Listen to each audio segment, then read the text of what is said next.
C'est quoi l'intrapreneuriat? C'est une entreprise qui permet à un ou plusieurs salariés de proposer et développer une idée de nouveau business ou une idée pour changer les manières de travailler. Ça, c'est la définition du point de vue des dirigeants et leurs ambitions sont diverses, comme est variable l'enthousiasme de leur organisation à mettre en place ces programmes d'intrapreneuriat. Ça s'appelle intrapreneuriat parce que l'équipe projet va se gérer comme une start-up, à la recherche du business model qui correspond à son idée.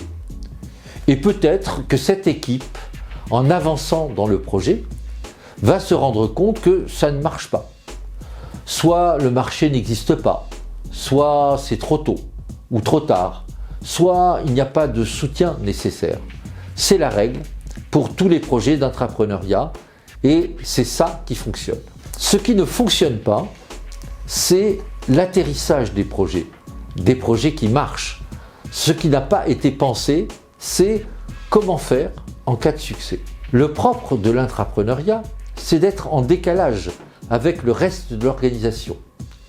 En cas de succès du projet, son mode d'organisation doit rester en mode start-up encore un bon moment, et donc encore un bon moment en décalage avec l'organisation.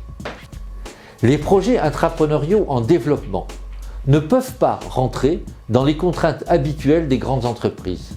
Ils ne peuvent pas produire de l'efficacité à court terme, ni être évalués avec les KPIs de l'entreprise.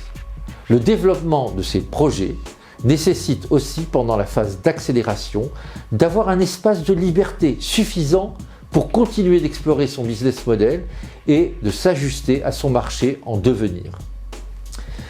Il est indispensable de les laisser poursuivre leur projet comme une start-up. C'est aussi le rôle des accompagnateurs externes.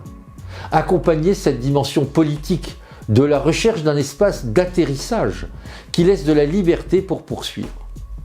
Les dirigeants qui souhaitent développer l'intrapreneuriat doivent se poser ces questions en amont s'ils veulent que cela produise quelque chose.